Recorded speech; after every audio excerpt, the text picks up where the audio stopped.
Hello friends, আমি চলে এসেছি। আমি কার্তিক, আমার নতুন ইউটিউব চ্যানেল টু সাইড কিচেনে। আজকে আবার একটা নতুন রেসিপি নিয়ে। আজকের রেসিপি হচ্ছে ভুট্টা মাখা বানিয়ে দেখাবো। তো সেটা বানাতে কী কী উপকরণ লাগে আসুন দেখাই। তার আগে একটা কথা বলি, আমার চ্যানেলে যেসব ভিডিও ছাড়া আছে আপনাদের যদি ভালো লেগে থাকে অবশ্যই লাইক কমেন্ট শেয়ার করবেন, বেশি বেশি করে শেয়ার করবেন। আপনি যদি আমার চ্যানেল নতুন হয়ে থাকেন প্লিজ সাবস্ক্রাইব করে দেবেন, নিচে বেল নোটিফিকেশনটা অন করে দেবেন যাতে আমার ভিডিও আমাদের কাছে আগে পৌঁছে যায়। তাহলে চলুন ভুট্টা মাখা বানাতে কী কী উপকরণ লাগে আসুন দেখাই।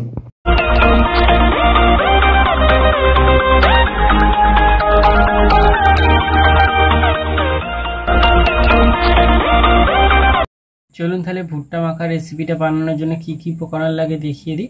তার আগে একটা কথা বলে দিই, ভিডিওটা প্রথম থেকে শেষ অবধি দেখার অনুরোধ রইল। তাহলে চলুন রেসিপিটা শুরু করি। কি কি উপকরণ লাগে দেখিয়ে দিই। এখানে আমি একটা ভুট্টাকে ছাড়িয়ে ভালো করে সেদ্ধ করে নিয়েছি।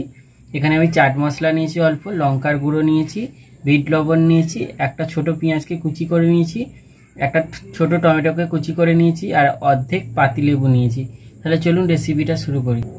আমি সেদ্ধ ভুট্টাটার মধ্যে পেঁয়াজ কুচিটা দিয়ে দেবো, টমেটো কুচিটা দিয়ে দেবো, এবার এর মধ্যে দিয়ে দেবো বিট লবণ,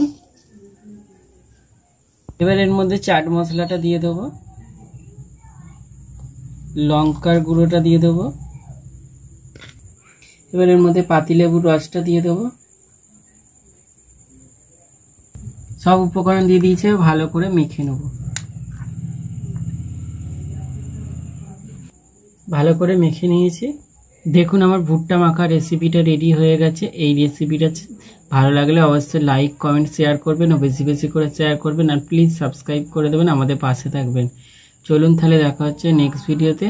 আর আপনারা চাইলে এতে কাঁচা লঙ্কা দিতে পারেন, আমি কাঁচা লঙ্কা দিইনি, আমি অল্প ঝালের জন্য শুধু লঙ্কার গুঁড়ো দিয়েছি।